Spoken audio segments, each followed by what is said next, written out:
Hello everyone. मुझे उम्मीद है आप सभी ठीक होंगे। आज कॉमर्स अध्ययन के इस वीडियो में हम पढ़ेंगे अकाउंटिंग इक्वेशंस के बारे में। स्टार्ट करते हैं ये video. Assets account liabilities plus capital, liabilities equal to assets minus capital, capital equal to assets minus liabilities.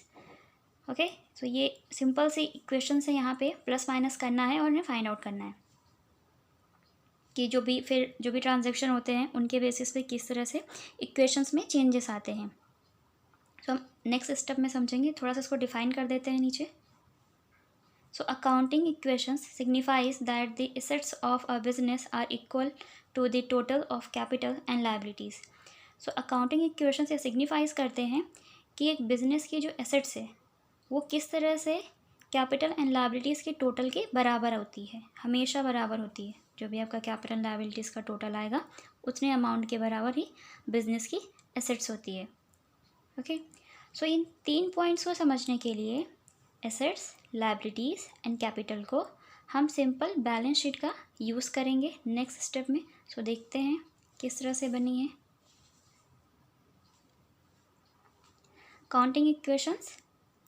Prior to understanding an accounting equation, it is essential to know about a balance sheet. An example of a simple balance sheet in T form is given below.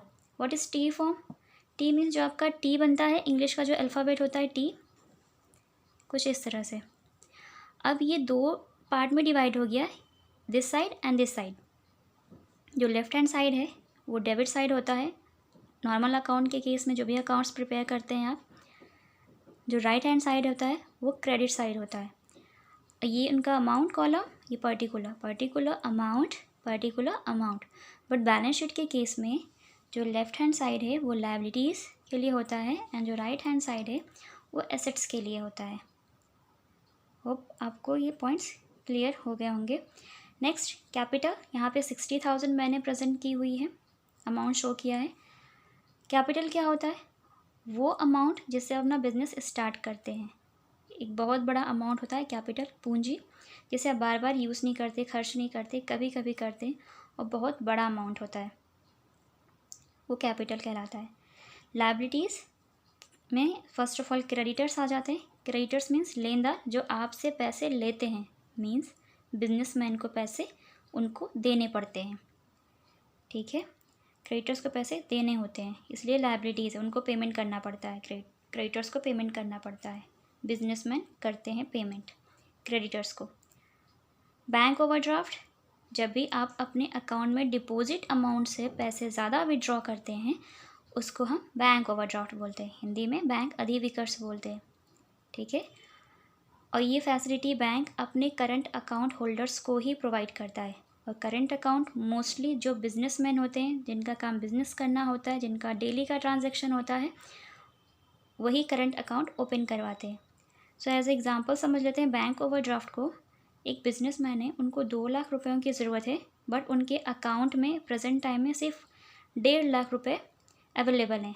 उस case में जब वो bank पहुँचेंगे तो जब वो बताएंगे कि उन्हें 2 लाख रुपये चाहिए, तो बैंक उन्हें ये फैसिलिटी प्रोवाइड करेगा उनके प्रीवियस फाइनेंशियल रिकॉर्ड के बेसिस पे कि उनका बिज़नेस अच्छा चलता है और वो जो भी एक्स्ट्रा अमाउंट है उसे बाद में पे कर सकते हैं। ठीक है, सो वो उन्हें इस बैंक ओवरड्राफ्ट की फैसिलिटी को प्रोवाइड करेंगे। बैंक अपने करेंट अकाउंट होल्डर्स को बैंक ओवरड्राफ्ट की फैसिलिटी प्रोवाइड करते हैं। नेक्स्ट आ जाते हैं दूसरे साइड पे, एसेट्स। कैश एंड एसेट्स होती क्या है, एसेट्स जान लेते हैं। हिंदी में इसको संपत्तियां बोलते हैं, और एसेट्स हमारे लिए इनकम अर्न करने का एक ज़रिया होती है, एक सोर्स होती है। इसको हम बोल सकते हैं सोर्स ऑफ इनकम। एसेट्स को हम सोर्स ऑफ इनकम बोल सकते हैं, जहाँ से आप इनकम जनरेट कर सकते हैं। जो भी एसेट्स होती हैं उनका यूज़ करके आप एक्स्ट्रा इनकम जनरेट कर सकते हैं। Cash and bank first point है। सो आपको पता है कैश मीन्स पैसे, जो भी आपके पास पैसे हैं, कैश इन हैंड है या बैंक बैलेंस है, उनको आप यूज़ कर सकते हैं। ठीक है, जिस तरह से भी चाहें, बिजनेस इस्टेब्लिश कर सकते हैं, इन्वेस्ट कर सकते हैं, कुछ भी। डेटर्स मीन्स देनदार, जो आपको पैसे देते हैं, बिजनेसमैन को पैसे देते हैं। डेटर से हमें पेमेंट रिसीव होती है, अमाउंट रिसीव होता है, तो ये हमारी इनकम को इंक्रीज़ करते हैं। स्टॉक इन ट्रेड, आप बिजनेसमैन हैं, बिज़नेस कर रहे हैं, तो किसी गुड्स का बिज़नेस कर रहे होंगे, तो जिस भी गुड्स का बिज़नेस कर रहे हैं आप, उस गुड्स का स्टॉक अगर पहले से आपके बिज़नेस में अवेलेबल है, तो स्टॉक को आप सेल करके इनकम अर्न कर सकते हैं, उसको बेच करके। तो स्टॉक इन ट्रेड भी एसेट्स है। फर्नीचर, जो बिज़नेस में फ़र्नीचर होते हैं महंगे, वो भी हमारे लिए एसेट्स होते हैं, जो भी बिजनेसमैन होते हैं उनके लिए एसेट्स होते हैं। मशीनरी एसेट्स होती हैं, बिल्डिंग एसेट्स होती हैं। ये तीनों पॉइंट्स आपको समझ में आ गई होंगी, क्योंकि ये एसेट्स का काम करते हैं। मशीनरी को आप रेंट पे हायर कर सकते हैं, फर्नीचर को आप सेल कर सकते हैं टाइम पड़ने पे, बिल्डिंग को भी आप हायर कर सकते हैं रेंट पे या किसी भी तरीके से, जैसे भी आप करना चाहें। सो ये सब हमारे लिए एसेट्स का काम करते हैं। सो एसेट्स का जो टोटल अमाउंट है वो 1 लाख है, एंड लायबिलिटी साइड में 60,000 की कैपिटल है, 40,000 क्रेडिटर्स एंड बैंक ओवरड्राफ्ट का टोटल है। सो 60,000 एंड 40,000 1 लाख। सो दोनों साइड बैलेंस शीट जो है वो इक्वल कर रही है, 1 lakh and 1 lakh. Okay, so balance sheet हमेशा एक दूसरे के बैलेंस करती है, यानी इक्वल होती है। सो नेक्स्ट स्टेप में देखते हैं, हम इक्वेशंस को यहाँ पे सॉल्व करेंगे अब उन पॉइंट्स के बेसिस पे जो भी समझा हमने। कैपिटल 60,000 बैलेंस शीट में थी, क्रेडिटर्स मीन्स लायबिलिटीज़ 40,000 के थे, एसेट्स का टोटल 1 लाख का था। Okay, so now can be expressed in the form of an accounting equation. So इन सब को हम एक्सप्रेस करेंगे अकाउंटिंग इक्वेशन के फॉर्म में। Assets liabilities plus capital, assets equal to liabilities plus capital. Assets amount थी 1 लाख, लायबिलिटीज़ 40,000 के थे, कैपिटल 60,000 की थी, इनका टोटल करेंगे तो एसेट्स के बराबर हो जाएगा 1 लाख। तो ये हमारी इक्वेशंस बनकर रेडी हो जाएगी। Liabilities equal to assets minus capital, liabilities 40,000, assets 1 lakh and capital 60,000। इस इक्वेशन पे इस तरह से प्रेजेंट करेंगे।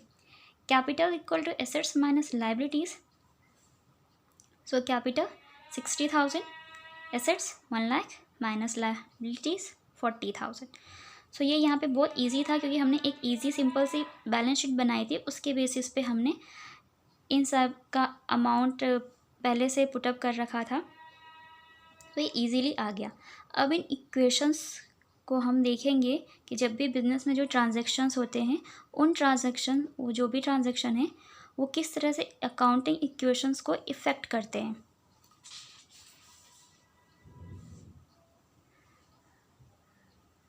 So effect of transaction on accounting equation. Okay, so first transaction है यहाँ पे, Ram started business with ₹75,000 as capital। ठीक है, जिस अमाउंट से आप बिजनेस स्टार्ट करते हैं वो कैपिटल कहलाती है, बता चुके हैं। तो उन्होंने 75,000 रुपीज़ को capital, as a capital use किया अपने बिजनेस को स्टार्ट करने के लिए। बट वो कैपिटल अमाउंट भी तो कैश है। जब वही कैपिटल अमाउंट आपके बिजनेस में इंटर्ड होता है, तो वो कैश फॉर्म में इंटर्ड होता है। सो यहाँ पे हम एसेट्स की बात करते हैं, तो एज एसेट्स जो 75,000 रुपीज़ वो कैश के फॉर्म में हमारे बिजनेस में इंटर्ड होगी, तो वो एसेट साइड 75,000 हो जाएगा कैश हमारा। एंड लायबिलिटीज़ 0 हो जाएगी, किसी तरह की कोई लायबिलिटीज़ नहीं क्रिएट हुई, but as a capital use किया उन्होंने अपने बिजनेस को स्टार्ट करने के लिए 75,000 रुपीज़ को, तो कैपिटल 75,000 हो जाएगा। तो ये एसेट साइड 75,000 एसेट्स आ गई हमारी कैश, लायबिलिटीज़ 0, कैपिटल 75,000। नेक्स्ट एक और ट्रांजैक्शन हुआ, उसको देखते हैं किस तरह से इफ़ेक्ट करता है। Ram purchased furniture for cash ₹5,000। यहाँ पे 5,000 का फर्नीचर परचेज़ किया उन्होंने कैश दे करके। सो इक्वेशन जो भी आपकी थी वो ये एसेट साइड है, liabilities plus capital, so cash plus furniture, liabilities plus capital. सबसे पहले हम अपनी ओल्ड इक्वेशन देख लेते हैं, ये वाली ओल्ड इक्वेशन, क्योंकि राम एक ही बंदा है, उसने 2 ट्रांजैक्शन किए, तो उनकी जो फर्स्ट इक्वेशन बनी वो ये थी बनी थी। सो ओल्ड इक्वेशन में हमारे पास कैश था 75,000, बट फर्नीचर, यहाँ पे फर्नीचर की जो वैल्यू थी वो थी 0, और लायबिलिटीज़ भी यहाँ पे 0 थी,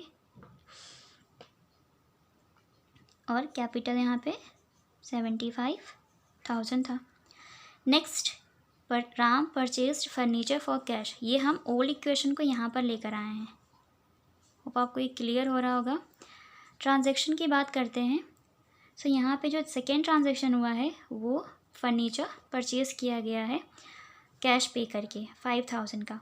सो जब भी आप पेमेंट कैश दे करके फर्नीचर परचेज़ करते हैं तो उस केस में 75,000 जो कैश है वो आपकी वैल्यू वहाँ से 5,000 कम हो जाएगी। आपकी कैश 75,000 जो है वो 5,000 से लेस हो जाएगी। क्यों? क्योंकि आपने इसी अमाउंट में से 5,000 का फर्नीचर परचेज़ कर लिया है और फर्नीचर की वैल्यू 5,000 से इंक्रीज़ हो जाएगी क्योंकि आपके बिज़नेस में 5,000 का फर्नीचर आया है।